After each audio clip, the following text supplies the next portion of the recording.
podcast role. Welcome in. You're listening to An Imperfect Leader, the Superintendents and Leadership Podcast, a proud member of the Podcast Roll Network. Hello, Jamie. Look at you in your new glasses. Actually, these are my old glasses. These are the glasses that I've always used to wear. I got new ones, and I don't know, thinking about coming back to these. But, all right, listen, I got a quick story for you. Okay.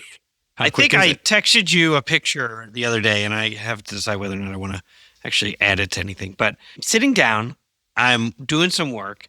My kid is heading out, and all of a sudden I hear, boom, right? And I go out to the front, and I look, and I scream. Oh, my. I don't even know what I screamed. I think I just went, ah! Jamie, I have an important lesson for you. If you're going to back out of a garage, I highly recommend you put the garage door up first.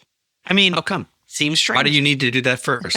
My 17-year-old tested the theory on what happens if you don't do that and drove through the garage door. So, at a gaping hole in the front of my house. Yeah, terrible. And my neighbor, Mark, must have heard me scream because, I mean, he looked so panicked as he ran up my driveway. He's like, everything okay? Everything all right? I heard the scream. I was like, look there. Oh, man. And my kid was he was in shock. And my oldest was like, did you kill him? Because he knows I would have murdered the oldest one. I think I've mellowed by the third one. I was in shock. What was happening to your kid? He sat in the car and just wouldn't get out yet. I think he was just so mortified. Yeah. Anyway. All right, listen. That is also maybe a perfect segue to, we have a new sponsor for the program, IXL. I heard. Let me just say, because my data actually came in the form of a crushed garage door, like you don't actually need to test it out. It works. Just don't drive to the door. IXL actually gives teachers the kind of useful insights that actually improve learning. Did you know they're used in 96 of the top 100 schools around the nation? And so they help personalize instruction. They close gaps. They'll boost SAT scores, ACT prep. Anyway, they do a lot of custom planning. So you can discover what IXL can do for your school. Nice. All right, listen. Doug Bolton was our guest this week. Yes. You've met Doug, haven't you? Yes. We're asking yes and no questions today. So, sorry. What was interesting about your conversation with Doug Bolton in times that you've met him? And in fact, I've met a couple of people this week that know you, that are excited to be doing some work with you. I had a conversation with some folks who are working on I would say AI-driven, but I would say AI-supported teacher evaluation model to allow. So those guys are super excited to be working with you. And then I said, oh, my friend Jamie. And they said, Jamie? And I said, yeah. I said, he's my co-host on the podcast. He told me he does a podcast with a retired superintendent. That's me. But they were pretty excited. The essence of you is just retired superintendent now. Let's see, that's a lot. I would say that I did get to meet Doug and his brother. They both co-presented at a conference that I was at. Oh, neat. Yeah, it was really kind of fun. I mean, they kind of tag teamed. They do different work.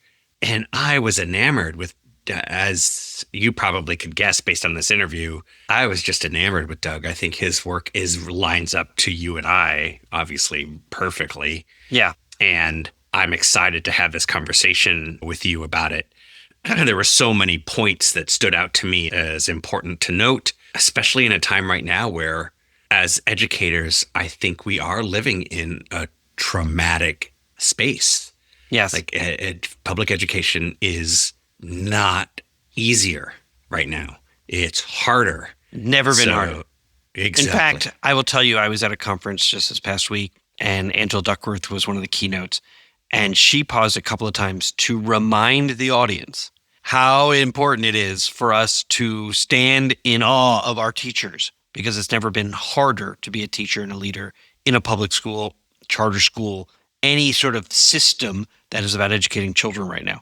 And so I thought it dovetailed so nicely with what our audience is going to hear when they hear from our guest, Doug Bolton, because everything from embracing connection and really seeking a more regulated community, like in terms of like emotional regulation, taking that time to really connect. In fact, it was re-listening in Advance Our Call today that really helped me think about how I could be how I can respond better to my kid driving through the garage door.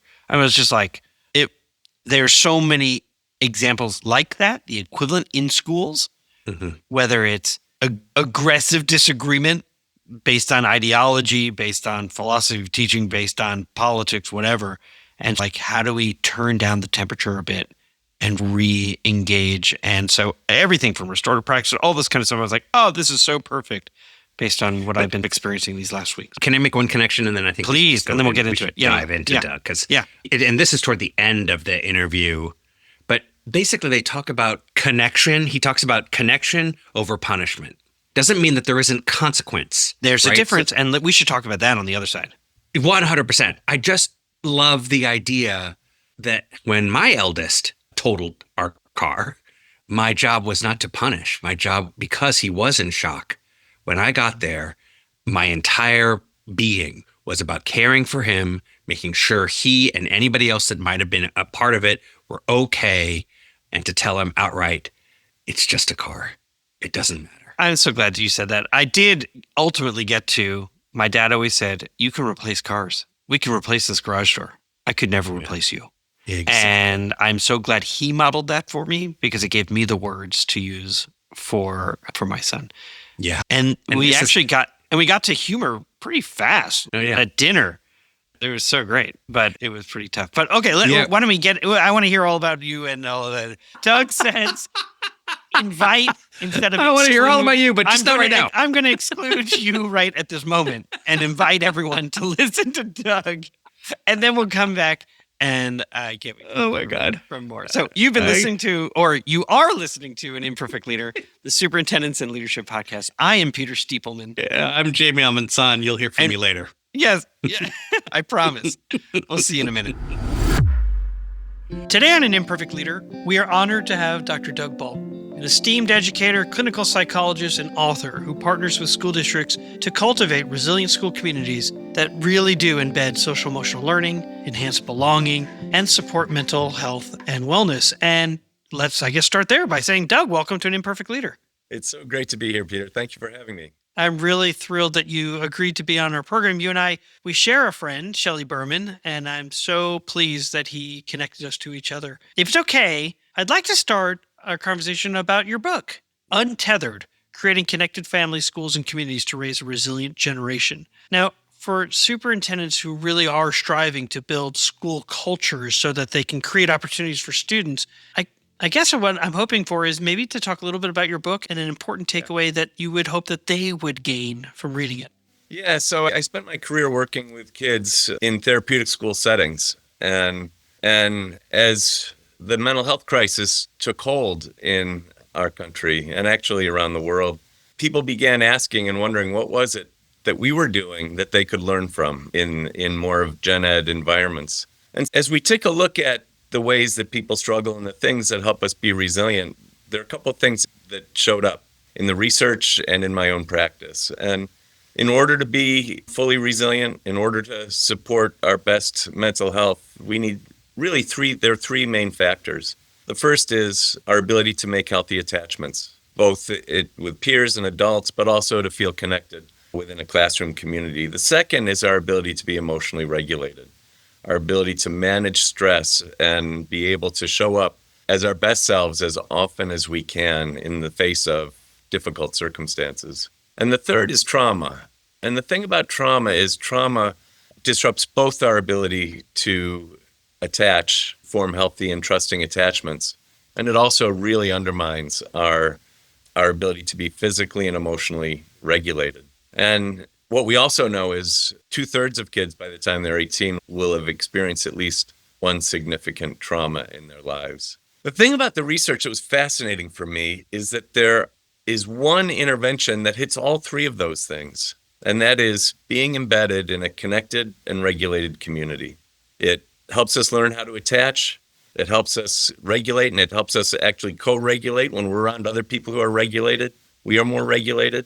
And what we also know is it not only buffers, but it reverses the impact of trauma. And the thing about schools is that schools are communities.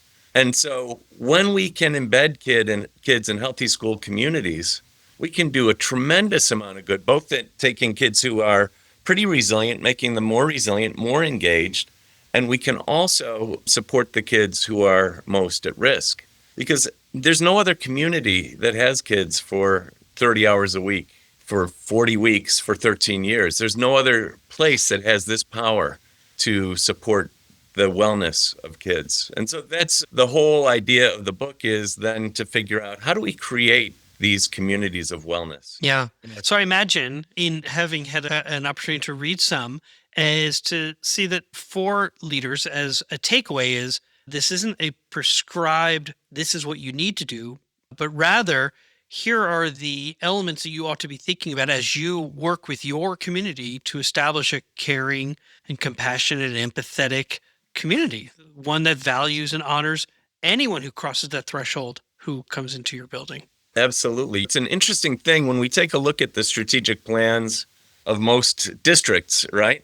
What we know is that a strong community, a belonging community, is the foundation of all of those things. When you've got people who experience belonging, students who experience belonging, their achievement goes up, right? It's essential for achievement. Mental health, behavior problems go down, attendance goes up, right? Our physical health is improved, engagement is improved. And here's the thing, it's not only true for kids, but it's true for every adult in the building. And so as an administrator, my focus has always been, how do I create belonging communities for my staff so that they can then create those communities for their students? It's very hard to create belonging in your classroom if, when you walk into the school, if you feel alienated from your team, if you feel alienated within the school building, it's very hard to create that for kids. And so for me, that's the parallel process, is I try and give the staff what I hope that they can then give to students. Sure. If they feel valued and honored, it is more likely than not that they will do the same work. They'll feel more equipped or able, as opposed to being so distracted by adults also have cortisol running through their systems based on all the trauma and responsibilities that they have in life, that we ask them just to shelve as they enter the room and then navigate and negotiate 30 amazing souls that are in their classrooms. So that's really important. Yeah, I really appreciate that. In fact, in your book, you mentioned Robert Putnam's book, Bowling Alone. I was going to show you, but I don't think I could, because I feel like I mask my background, but I have our kids in front of me. Yes. And it's one of my favorites. I mean, because, and in fact, it became our one read with all of our school administrators in terms of seeing every kid as our kid. And so what can we do as a community to make sure and ensure that, regardless of one's circumstances, that every kid is seen and feels that they are a part of our kids. So it was one of our reasons for trying to dismantle pay for play and things like that, because it ought not to be because of your personal circumstances of your parents that you get to really leverage all that the school district can offer for those who have privilege. So I really, when I saw that reference in your book, I really zoned in and was like, oh. So I'm curious, because you've just talked a little bit about the connection that we want among the adults in the building to help support the connection of children in their classrooms and throughout their building. And there's this bond with the community at large. And so I'm just kind of curious, some steps or some thoughts that you would hope superintendents might think about as they rebuild. And I say rebuild after the pandemic, I think, is a sort of a demarcation line for all of us in some way, shape, or form, losing our connection to each other, and social media playing a real role in that as well. But so how can they rebuild and strengthen these really vital social bonds within their schools, certainly, and then knowing that they are connected to this external system of their broader community? So that's a real loaded question. If you could just answer that in about 30 seconds. Yeah, we got No, I got you. I think that there's a couple things that come to mind for me and the power of school community for kids and staff. There are a couple of statistics, and the mental health crisis preceded COVID. In the decade before COVID, the symptoms of mental health problems skyrocketed.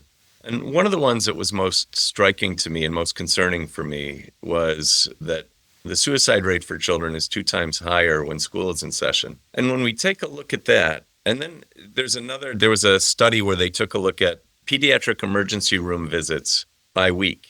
And the contours of that graph completely aligned with the school calendar. It started out in January, and there were negligible mental health intakes for psychiatric reasons in hospitals. Second semester starts, and it skyrockets. Goes down in the summers, goes up in August, And even in when we get 3 days off for Thanksgiving, it still plummets and then goes right back up for finals week and comes right back down. And so I guess as an educator, that tells me a couple things. One is we are both complicit at some level in the mental health crisis, but it also means we've got some power to be able to do something about it. And so that to me is the most hopeful piece. And when we take a look at some of the changes that have happened, especially as they relate to belonging, I believe that one of the biggest shifts in belonging happened in 2002 with No Child Left Behind. And I don't mean No Child Left Behind has been evaluated and assessed enough, but what we know is it didn't work in the ways that it had hoped to work, number one. We're going to reconstitute your school, and everybody has to reapply for their job. That's going to be great for the mental health of everybody. Yeah. Seems like But it shifted our focus, I think. And I think it was an insidious shift from people to data. And as we focused more and more on the data, we focused less and less on what our basic needs are as people in a community. There's a Goodhart's law that says, once you make a measure a target, it ceases to be a good measure. For instance, one of the examples of this is cardiologists. They started rating cardiologists based on their successful surgery so that they could pair the best cardiologists with the most vulnerable people. But once they got into this system, guess who stopped operating on the most vulnerable people? The 5-star surgeons, because it would ruin their score, right? It would threaten their score. And so all of a sudden, these ideas that are meant to enhance learning end up undermining. And what we know is that there wasn't this skyrocketing in learning. In fact, more schools failed to make AYP as time went on. But we also know that there's a mental health crisis that began to spike. And we also know that teachers started leaving the profession. And fewer teachers are entering the profession than 15 years ago. And so as we take a look at this, what I think happened was we began trying to teach bell to bell. We began seeing school as much more of a place where people have to go, where kids come in and we've got a packet with instruction. And we believed that more equaled rigor. That the place where we got it backwards is that education, learning has always been social. It's always been social. The word pedagogy it speaks to, when you break it down in the Greek, it's a servant and a journey. And the learning happens between the servant walking the child to school, sitting with them and walking back. It's a relationship, it's a journey. Yeah. We started to prioritize right answers as opposed to learning as well. Exactly. We prioritized coaching for compliance, not as that the interactive relationship that will lift all boats when it comes to supporting each other and learning and being vulnerable. That vulnerability we've seen as a weakness as opposed to what we are starting to see, I think, again, is seeing vulnerability as a strength. At least that's the whole premise of these conversations that we have on An Imperfect Leader, is to say, let's embrace our vulnerability and see where we can learn and learn together. Yes.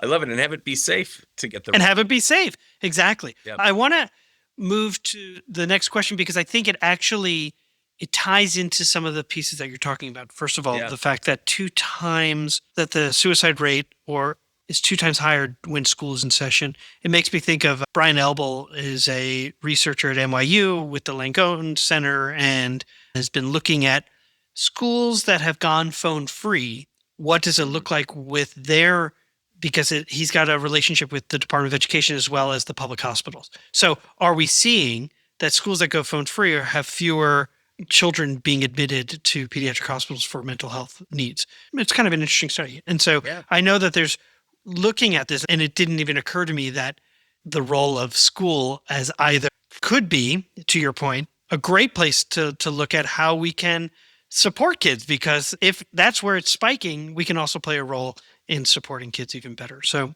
the 3 days of Thanksgiving is horrifying just to think about that it drops precipitously in those times, that children feel less stressed when they're not at school. That's dismaying for any one of us who really work on trying to create community in our schools. Just as a reminder, our guest today is Dr. Doug Bolton, esteemed educator, clinical psychologist, author, director of school consultation for Formative Psychological Services. And in the leadership model that I use to advise others, there's this dimension, leaders learning work. And inside that dimension, there's this term, systems thinking and system design. And you and I share an affinity for Desmond Tutu's quote, there comes a point where we need to stop just pulling people out of the river. We need to go upstream and find out why they're falling in. And when discussing the mental health crisis, you've used that parable of going upstream. And you've alluded to that in the previous questions. And so I wanted to kind of return back to schools. And if, in fact, a big part of our role in supporting kids is that tier one universal and how we can do that, I imagine in the classroom with class circles or community circles, a restorative justice type of approach builds community. I imagine having, particularly the elementaries, a regular all-school assembly where they sing songs together, they learn together, they celebrate each other, they celebrate the adults, they celebrate the kids, community is welcomed in, that all of these embedded into the way that school works is a departure from strategic planning and more about how are we building a community where everybody, we know how we all want to be together. And it's about loving each other. I mean, as silly as that might sound, but Lavelle Brown in Ithaca, New York, who co-wrote a book with our friend Shelley Berman, his whole thesis, his whole premise for how he leads is leading through love. And so I embrace that based on seeing what he's done. I'm kind of curious in the schools that you get to support and the ones that you've observed, how do they approach this as a tier one type of approach of building that community? Yeah, it's interesting because I think there's some research. And the thing I love about the research in this area is that none of these strategies takes a whole lot of time. None of these strategies requires money or new things. It's simply a shift, right?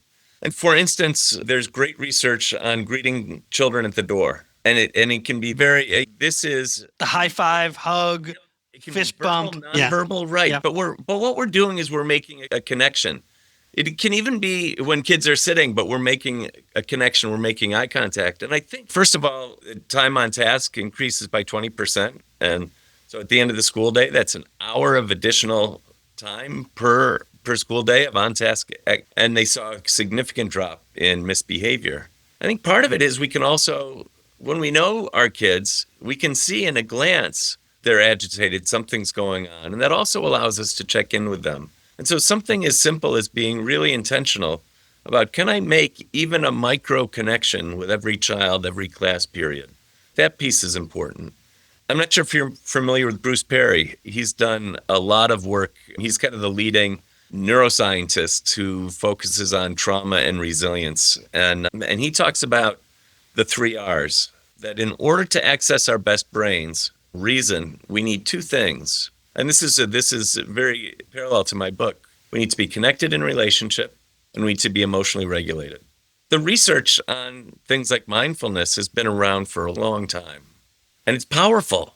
And yet I almost never see it, because when we're teaching bell to bell, we don't have time for this. But this is the kind of thing that will prep their brains for the learning, right? There's and can we make sure that what we include in our lesson plans, some way of connecting with someone else in the classroom? I had a principal who was a math teacher say, that's so simple. I used to say to kids, check your answer on the board. What if I just said, check your answer with a neighbor?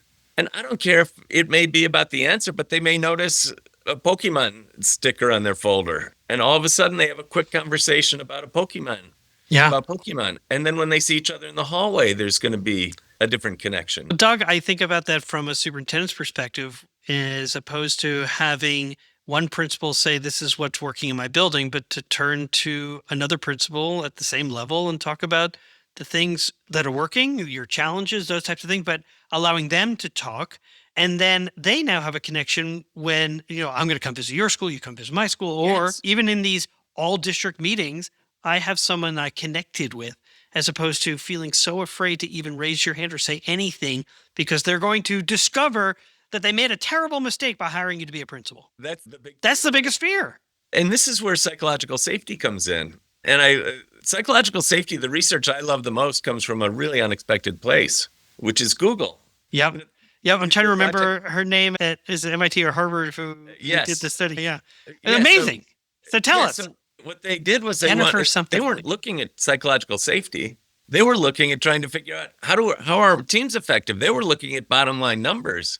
Psychological safety just happened to come to the top. And what they found is that psychological safety involved a couple of things, that the teams that did the best, everybody's voice got in the room, right? Everybody had an equal voice on these teams. They followed these teams, 180 teams, 2 years. They were looking at productivity plus people self-report. How did they, and it wasn't every meeting that everybody spoke the same amount, but over the course of the study, everybody spoke about the same amount.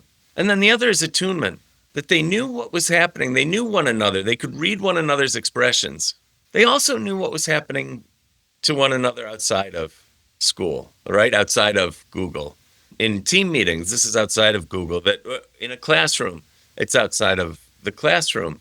What that meant was if you've got a team member who all of a sudden is starting to leave right on time, not stay later, don't volunteer for things as much, and we might think, oh, they're checking out. When in fact, all of a sudden you realize that they're in memory. They've got a parent who's in memory care, and they need to go and care for a parent given that their care situation, it completely changes. But if we don't know each other's stories, then we can't do the work to create safety. One other just thing that I'd like to mention that I think is important, because I do think, and this gets at the restorative piece, how do we create restorative communities? And the thing that really struck me is, can we, when kids struggle, can we invite instead of exclude? Right before, a couple years before NCLB, there was another event that I think really impacted the sense of belonging in our school communities, and that is Columbine. Really changed what it meant to feel safe at school. And for 25 years, one of the main responses was zero tolerance policies. So we've got 25 years, and it makes sense, right? Let's get the scary people out because we'll learn better, we'll all be safer. So we've got 25 years of that research. Here's the problem, is what we found is that what the research really says very clearly is it doesn't work to have zero tolerance policies. When people are struggling, and this is the Department of the Secret Service are the people who drove a lot of this research, the Department of Education, what they found is it's connecting. When we identify kids who are struggling, it's how can we have them spending more time with their favorite teacher? Yes. Right? Yes. And in a school setting, it's to remind people we are not suggesting that there ought not to be consequences. Right. Part of the consequence is how do we engage and build a meaningful relationship so that when faced with a similar decision, they will make the choice of connection versus rejection. Absolutely. I had a superintendent friend of mine, Dan Cates. He wanted to reduce suspensions in his district. And so he created an alternative to suspension, which was join a club. It was brilliant, right? Because what it says is you're struggling. We need you here more, not less. And if there's not a club you like, let us know what you want to do. We'll start one. I've seen esports really pop up a lot because of the fact that parents would say, he just comes home. It's more likely he than she, but let's say they come home and they play video games all day and they don't care about anyone else. Meanwhile, they're connected with others through the video games. They're all sort of enterprise games where they're playing with each other. Why not have a school sponsor team and then do that together? I've seen that as a great example of seeing connection. That's wonderful. So my thing is, I do think that there are times when kids need to leave, right? There are times when it's just they're too disruptive in the classroom. Yes, they need to leave. There are times when things are unsafe at school and they need to leave. The question is not whether kids have to leave. The question is, how do we welcome them back? Do we welcome them back shaking a finger and saying it's going to be 3 days of suspension instead of 1 next time? That's right. Or are we saying, man, that was a scary moment for everybody. It must have been scary for you, right? We've got to feel you're important to this class. We want you here. We need you here. What can we do to make this better? That becomes the work. So that's when we need to double down and take full advantage of this crisis to know that it's a crisis of belonging, because people don't become disruptive or aggressive or frightening in places where they feel connected. Totally agree. So can we then double down on the connection? Because what these moments mean is we're missing something. And that's the best opportunity to say, let's reconnect. Doug, I'd like to ask you a question I ask every guest who comes on the podcast. How does the term an imperfect leader resonate with you? First of all, I love that. I think that I get skeptical when people call themselves experts, right? There's an embedded humility to this, to understand we are all imperfect, and we are much more empowered to be effective leaders when we can recognize our own imperfections. For me, what that meant was by recognizing the things that I struggle with, I was able to create a team around me filled with people who are better at the things that I'm not good at. So that's one piece. But the other piece that I like about this term, the term mastery came up for me. And mastery is, as I think about it and understand it, and I've heard it defined, is it's this drive to get better at something that we're passionate about. And to me, that was one of the most exciting parts of leadership. And it still is, constantly figuring out, how can I continue to get better at this thing? It's Pablo Casals who still practiced his music 4 or 5 hours a day at age 73. And he said, I'm starting to see some improvement. But it's that constant drive to want to get better. And so those are the two things that come to mind as I think about the imperfect leader. And we'll be right back. Hey, district leaders, I know you already know this. In schools worldwide, cell phones are posing real challenges on student engagement and mental well-being. And I want you to meet Yonder, a proud sponsor of An Imperfect Leader. And let me share this story from a visit I made to some schools in Silicon Valley. I asked some kids what they liked about Yonder, and after some funny looks, they shared that actually, with Yonder, teachers don't have to battle with them over phones anymore. In fact, one kid said to me he didn't have to worry anymore about his parents texting him in class, and the kid next to him sort of shoved him and goes, "Texting? My mom used to FaceTime me in class." I want to introduce you to a support system that increases teaching and learning. I want you to discover why 1 million students choose Yonder daily. Minimize distractions, maximize learning potential. To learn more, go to overyonder.com. YONDR. So I want to talk a minute about the Mosaic Project. It is one of our favorite organizations and has over 25 years of experience empowering students to really celebrate differences, communicate assertively, and resolve conflict peacefully at their outdoor school. I happen to have experience being part of the Mosaic Project, and so I can absolutely tell you it's an amazing organization. Their innovative SEL curriculum is now available to our Imperfect Leader audience. And so you can get a 10% discount through their new documentary film-based Mosaic Classroom Project. So just let the people know during your onboarding process to receive that 10% discount is to just mention An Imperfect Leader. Learn more about the Mosaic Project at mosaicproject.org. This is Greg Meyer, Jamie's partner at APC Leadership Collaborative. Superintendents know that school principals are the single biggest lever that any school district has for improving student joy and success. Unfortunately, there's very little professional development for the specific things that a principal has to do to improve their school. At APC Leadership Collaborative, we specialize in coaching principals to take on audacious goals, build their leadership skills, and make big improvements in their school. If that inspires you, let's connect and talk about how we can collaborate. Find APC Leadership Collaborative online at apccolab.com.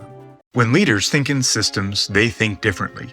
They see the big picture, making decisions that create coherence and strengthen communication across their teams. They build adaptability, flexibility, and engagement. Every day, school leaders face complex challenges, from student engagement to staff alignment. What if your team could see those challenges as part of a bigger picture? That's what happens when you think in systems. It's how leaders turn complexity into connection and challenges into opportunities for growth. At the Waters Center for Systems Thinking, we help educators and organizations build this capacity, developing the habits and tools that turn vision into action.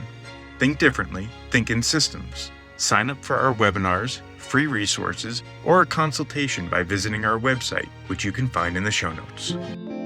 We're back for segment 2 of An Imperfect Leader called Imperfect Leadership in After Action. And my guest today is Dr. Doug Bolton, an educator, clinical psychologist, author, and director of school consultations for Formative Psychological Services. In this segment, we ask our guests to deconstruct a decision they made, and then we discuss it. Doug, what happened? One of the things that happened, I was the principal of a therapeutic school. And therapeutic schools, I think since the beginning of therapeutic school existence, has prided itself on strict behavioral structures, getting the menus of punishments and incentives and we were effective as a school in a lot of ways. But as I started doing more research, and as I started watching the people who were most effective at doing the work with kids, it was very different than the typical behavioral models I had grown up with that I think are still embedded in our schools, our parenting, society in general. And in fact, what the research would say is that behavioral models suggest that behavior is based on motivation, and we just need to change the motivators. But I'm motivated not to yell at my kids, and I still yell at my kids, right? There's something that's still, when you really take a look at it, it doesn't make a lot of connection. And so again, what we found is that a lot of the behavior we were seeing was dysregulated behavior. And Stuart Shanker's research, for instance, says misbehavior is stress behavior. So instead of figuring out what punishment we need to give to keep this from happening again, or what incentive we need to give the question is, how can we understand and identify the stress and help the student reduce that stress? So then what'd you do? So that was the problem. So I thought, all I need to do is give everybody this research, and everybody will just jump in line and say, let's do it differently. And it didn't happen that way. And I was surprised that the resistance to it showed up in a couple of different places. People would say, oh yeah, that makes sense. But then when they were faced with a student who was struggling, when they would become dysregulated themselves, they would want the pound of flesh. And I think one of the things that I found is that the data, just telling people this is good for everybody, doesn't do it. And the Dan and Chip Heath's book, Switch, is a good resource for really thinking, how do we change what happens for people emotionally? But I was just trying to speak to their brains and hearts. And it also seems, the way I'm hearing your description, so you have this leadership role and you want to shift the way that the community understands and responds to student behavior, to child behavior. I won't call them students. That seems like to depersonalize the fact that every child is an individual. Absolutely. So, and as you're describing it, it made me think of this iceberg model that systems thinkers use as they think through. So responding to the events that we see as opposed to really getting to the base of that iceberg and understanding the beliefs, principles, and values that people bring to the work, because that influences how they behave. And you're almost going to, I want you to change the way you are acting without first maybe going to, let's discuss and unpack your belief system about children and their behavior. Does that seem appropriate with what got overlooked? That's exactly. And we were successful before we made these changes, but I think we were successful in spite of, not because of, a lot of the things that we were relying on. So what we realized was when kids were struggling, we'd put them with the people who were who were able to connect with these kids the best and who were most regulated. And so we were shifting to a regulation model. But what I found was that whenever there's change, there's going to be lightning rods in that change process. And I thought the lightning rod would come towards me. So I thought, okay, I'm not getting it. Who got it was the dean of students.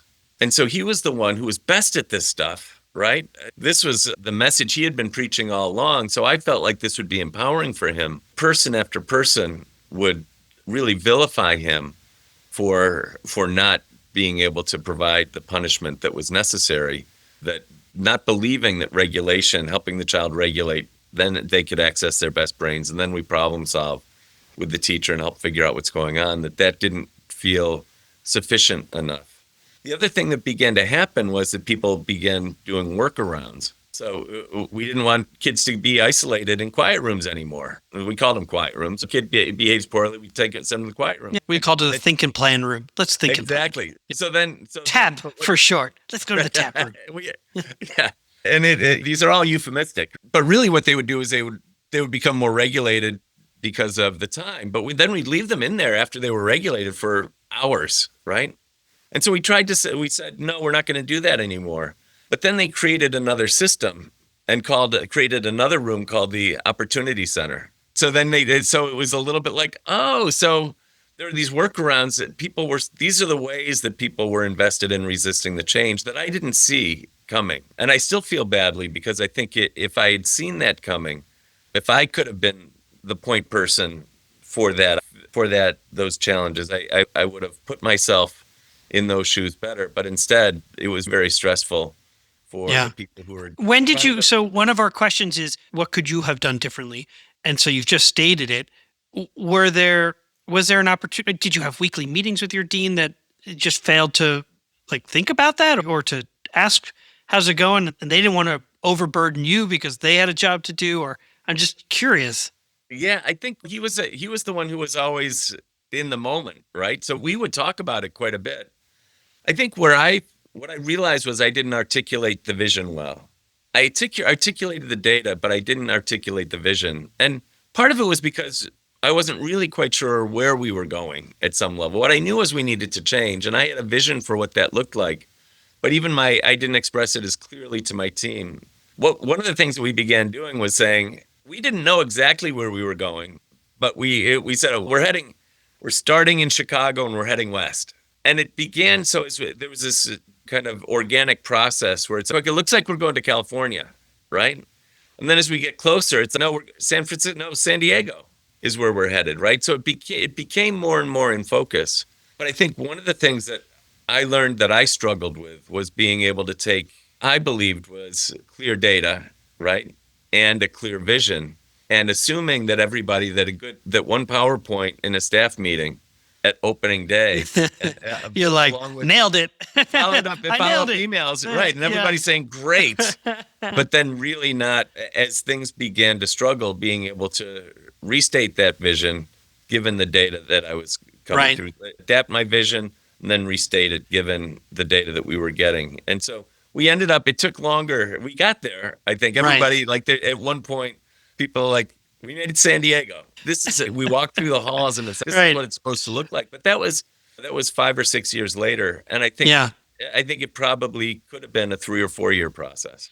It makes me think of, I similarly had my first meeting as a superintendent with all 150 of our administrators and declared, here's where we're going. And here are our 8 goals, and which when you're focused on 8 things, you're focused on nothing. And I didn't even have a PowerPoint. I was so proud of myself for having memorized, this is where we're going and this is what we're doing. And then why are we going to your board? I thought we were heading to San Diego. People were like, oh, I thought you said, I don't know. You were going somewhere warm. San Juan Obispo, Santa Ana. I remember the sand part. I just didn't know where we were going.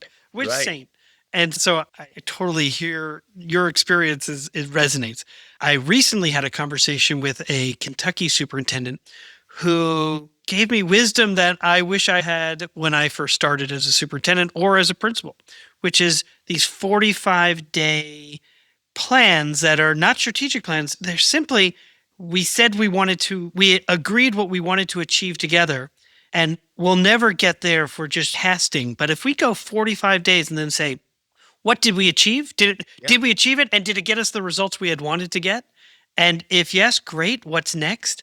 Or if no, okay, what do we have to adjust to keep moving ourselves in that direction?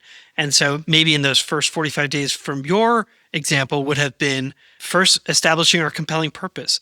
And then 45 days later, let's do some reading around what we said we wanted and what the data say. And then the next 45 days, what might be some of our first plans of action, and coming back to say, are we on our way to San Diego kind of thing. That's right. And I'm like, oh man. Bite-sized, these bite-sized. Yeah. It seems so simple. And for those, and much of our audience are aspiring or new to the field. And if we know that nationally we're losing folks after 3 years, a big part of that is no one really teaches us how to do that kind of work, how to lead large systems. And so your example is just wonderful. Thank you. The other thing, if I could have done it differently, I might have piloted this in a couple of classrooms, because I think it's wonderful when you can get a couple of people who are all in, so that when things aren't working, they can work through those problems. True. As opposed to doing that with everybody. And then when you run into a problem, people say, that just doesn't work. As opposed to, no, how do we keep going in spite of the fact that, how did this not work? And really struggling in those ways. Yeah. And then that coaching is peer coaching. Exactly. Learning together. And the energy comes from, how did they do that? I want more of that. And the support for this comes from colleagues and doesn't feel as top down. In the end, what would you say was something that was good that came out of this? Yeah, I think that there was a shift for kids, for families, for staff that is consistent with best practice now. I feel like we were ahead of the curve on a lot of these restorative practices pieces. Sounds like it, yeah. This is exactly, the emotional regulation piece. And now what's really exciting is that people are, even when they've left our school, they're going off and creating these communities in other places. And the schools that we partnered with, the districts that we partnered with, became curious about this. And so I think that it's begun to have a nice ripple effect throughout the North Shore of Chicago. That's your legacy. That's pretty exciting. Yeah, it's been really exciting. And it also led to the book, right? The book really kind of is a result of that journey.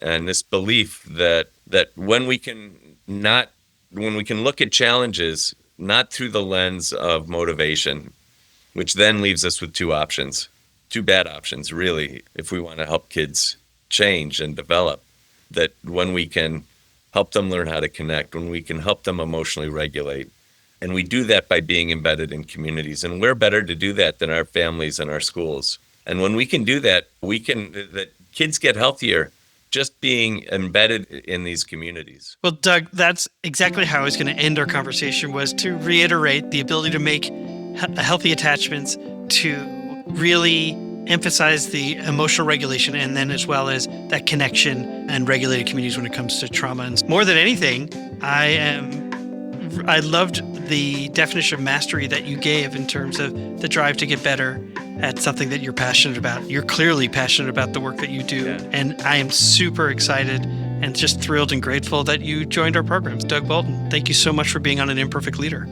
Peter, really grateful for this time, and I really enjoyed our conversation. Welcome back, Peter. I loved this interview. I think Doug's research, Doug's approach, Doug's calling, it fits so well into who we are as leaders and who we are as, not even the word leader here, I would say as educators, as people, and what we think is as important. Just human-centered folks. And sometimes I think about the fact that this is a podcast for superintendents and aspiring and those who are in the field and think about the field. To have these leaders who are adjacent at the moment really provides us with professional learning that can upskill us and to challenge our thinking or to remind us why we got into the work. Right. Yeah, Right. I know these are probably not one of the themes that you want to talk about. So if it's all right, I just want to mention I loved his example of when you say, okay, we're going to put the doctors with the highest rating for surgeries to work with the most high-risk patients, and how that sort of policy will backfire because the doctors will begin refusing to work on patients who are high risk because it could damage their rating. And I thought about that with teachers, particularly in states where they rate teachers A, B, C, D, F. And so a high-performing teacher in terms of they have had real success in AP courses or things like that, and then they are moved to work with the highest need kids. And because you may know your content at this highest level may not make you the best teacher for a kid who, if you're not trauma informed and I thought to myself, oh, there's some real similarities here. It's like putting a high performing principal in a high risk school. Well, they have maybe no roots in that community. They have had no experience navigating cultural difference. And so they find themselves really struggling. And so they may refuse that. So I don't know. It's just and this has nothing to do truly, with some of the themes that were the big themes, but I love the example he was giving. It just made my brain swim about when we put together a policy to fix something, the quick fix creates an unintended consequence of failure for so many. He said that, I forget what the name of the law was, but that there's an impact of the measure being the target. So when No Child Left Behind makes the measure the target, it completely shifts how we teach. Yes, that was the example. Yes, thank you for bringing us back to why he talked about doctors and that kind of thing. Yeah. And so my question that I wrote down for him or for you was, how do we turn, quote unquote, I'm heading heavy quotes here. I want to make sure that everybody on the podcast knows that I'm putting heavy quotes around this. But how do we turn 5-star teachers into models for others to learn from and with, in a position that lets them teach the most vulnerable? Like, this is one of the mantras that I have in terms of improving instruction is you want to get better, partner with the teachers who are better than you. What is better? What does better mean? Okay. Well, so I want to think about this. And truly, I sometimes bristle at the coaching models that schools come up with, putting a 5-star teacher into a coaching role and then sending them into schools as if that's going to fix something. Yeah, no, that's not what I'm asking. No. That's not what I'm asking. I know. Yeah. Oh, okay. Hold on for a second, because one of the things that it makes me think about is how do we create a peer coaching model where we can leverage their content expertise and then push that into a teacher's classroom who does have the exceptional ability of connecting with kids who have, in so many ways, written off school. I'm here because I got to be here, not because I want to be here. And there's nothing that you're going to teach me that I'm going to hear. But however, so how do you create those models? And I'm not totally sure, but I got an idea that APC has done some of that work as well. Oh, yeah. I mean, this is my. So you have a question for me, but it sounds loaded because you've got an answer. No, I don't have an answer. I actually do have a question for you. How do we turn that, given that what he said? And the thing that stood out that obviously that the people on the podcast have heard me say over and over is the power of pedagogy. And he breaks it down to the Greek it's servant and journey. The servant. Yes. All right. I love this. The thing that I'm asking that in peer coaching or when we're talking about moving a teacher isn't really as much about content as it is about pedagogy.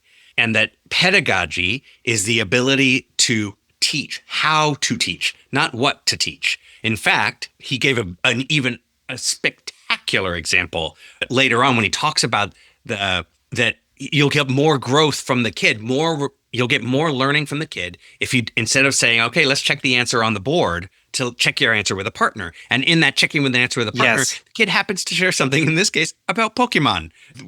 This is the research that we use in terms of our framework by Sharon Ritchie that says that there is basically the person doing the talking is the person doing the learning. And that means kids need to be talking to kids at a higher rate, a higher percentage of time in class than the teacher is talking to kids. Does that mean eliminate the teacher? No.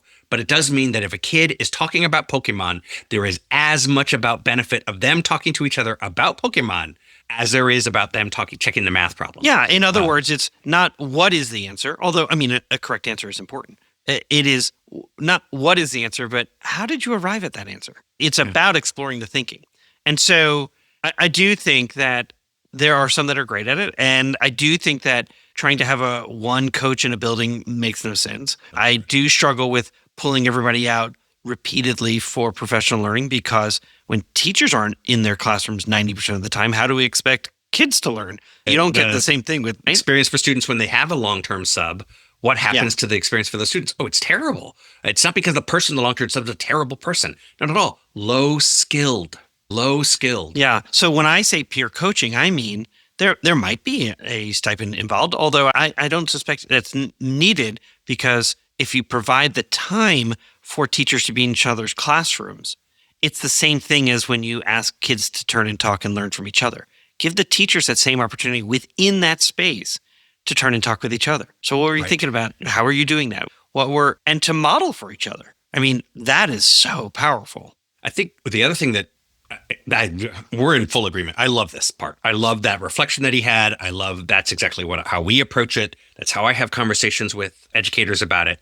The purpose of the Pokemon conversation is to create that connected community of belonging. It's to diminish the negative attributes. Like when he talked about being in that embedded supportive community, reversing the negative impacts of trauma. Yes. Yeah, I think you refer to it as attunement. We know each other's stories and recognize what's happening in their lives. Yeah. Talking about Pokemon for literally what is likely 30 seconds is as good, if not better, than just getting the answer. That now you've got a kid who starts to feel embedded. You embed, they're going to accelerate their ability to take on more difficult academic challenges, et cetera, et cetera, et cetera. This takes me to the comment that he made about mental health and students. And that was the most eye-opening piece. In fact, I shared it with my wife, who's in the health industry. She works at Children's Hospital here in Oakland and in San Francisco that's connected to UCSF. And when I was sharing the data about how mental health issues for children spike when they're in school, with the breaks, seeing them go down and recover, only even in the 3-day Thanksgiving holiday break here that's about to happen, it goes down for 3 days and then skyrockets back up. And it had me, you both really mentioned the power that goes with this, right? Because he says this is the idea. So much time is spent in school, and I want to come to that idea. But it made me think of, most educators know this quote, but is it Chaim Genot? Is that how you pronounce his name? Do you know this quote? Say the quote. Okay. The quote, I have come to the frightening conclusion that I am the decisive element in the classroom. It's my personal approach that creates the climate. It's my daily mood that makes the weather. That quote is the power that you have in that space can create the positive embedded community of belonging or the opposite. And I think teachers don't realize that's the power that they have. That's interesting. Particularly, also think about, okay, so we've just come back from Thanksgiving. I could tell you probably the behaviors right before Thanksgiving were amplified. And the next few weeks before the winter break it'll be hard for some kids. And so this idea that misbehavior is stress behavior. And so then how do you create within your own classrooms, right? And within your own buildings and within your own district, the grace, the response to the kinds of behaviors you're going to expect to see, because food insecurities, housing insecurities, all those kinds of things. If you're a superintendent and you're putting out the message about inclusion and those types of things or belonging. I mean, I think back to being a principal and walking through a classroom, and there was a teacher asking each kid about what they were going to do for the Christmas break. Half the class were kids of means, half the class were children in public housing. And so it was just so tone deaf to, so you're going to Disney World. That's amazing. Then the next kid over was like, yeah, I'm going to Disney World too, and was not. And another one's, you're not going to Disney World. Like, no, I am going to Disney World. And then it just all devolves into a shouting match and falling apart. Yeah. Be mindful of you've heard me talk about the cultural field, maybe ad nauseum, but the cultural field is so important. And so at classroom level, building level, district level, how do you do that work meaningfully? I mean, that's it. The answer to that question is, I think we both know how to do that work meaningfully. In fact, his after-action review kind of reflects on. Yeah, talk more about that. Yeah, he knows how to do it. This is what is it, Mike Tyson quote? Everybody's plan is great until you get punched in the face. It's the same. I actually think it's simpler. Everybody's plan is great until people show up. Yeah, I know how to do it. Can we do it within a system of this many people? I have serious questions. As a pessimist, I have serious questions. Do I believe in people? Yes, I do. Do I believe in teachers? Oh my goodness, do I? With every fiber of my being. Do I believe they're in a position that makes it possible to achieve this? No, they're given garbage, and it's getting worse. And so when we started the podcast and thinking about this in relation to the teachers that we know, I'm going to pick up Leo today. I'll pick up my youngest from school. I'll go walk over there and pick him up. I will say I get to see both his principal and his teacher almost every single day when I pick him up. Anyway, I'm going to make a concerted effort to say, I think you're amazing. And I think I really am grateful for the effort and time you put into this. Truly, for the end result of exactly what Doug has talked about a connected and regulated community, a strong community, one that is embedded and connected, all of those things. I love it. I love it. I just came back from a series of meetings where it felt as if there was, and these were by policymakers that, quite frankly, I don't think they understood how important it was to stand in awe of teachers and recognize their efforts and not ask for more. I'm so with you. So, I wrote in one of my reflections on Doug was that this job is so absurdly hard. Yes, we're underpaid massively. The pool is getting shallower in terms of who we can recruit. Et cetera. And I'd say this for principals and superintendents who think that superintendents make so much money. I mean, when you divide it up by the hours that they spend, it's not that much. And they're asked to do more and more. There was one other comment that Doug said that I thought connects to this idea about being supportive to students and this, and talking about clubs, specifically the superintendent that did clubs, not suspensions. And you know what it made me think about is that made me think about collective identity. Like basically they're saying, I want you to feel so connected that when you do take a break, the break itself feels like, oh, I don't want to be away. I want to be in. Oh, I love it. Yes, invite in. Jamie, this has been fun. Yeah, for sure. You've been listening to An Imperfect Leader, the Superintendents and Leadership Podcast. Please, if you have a chance, give us 5 stars on iTunes. We'd really appreciate that. And in the comments, if you want to tell me about the time that you drove through your garage door or what your most profound... Peter, when did you drive through the garage door? I did not drive through the garage door, but I certainly had some of my own stories about a undeveloped prefrontal cortex as a 17-year-old and the car accident I was in. And so it really did lower the temperature around the table as we each discussed our different accidents, and to say, you know what, we're so lucky that we came out okay. And you know what I bet will happen next time? You're going to open up the garage door before you leave. Yeah, we hope so. I hope so too. All right. You've been listening to An Imperfect Leader. We'll see you next week. Bye, Jamie. See you next week. Bye. Music for An Imperfect Leader was written and arranged by Ian Varley. Sam Falbo created our artwork, a wood print inspired Daruma doll butterfly. Remember, imperfect leadership is not a scarlet letter. It's a badge of honor.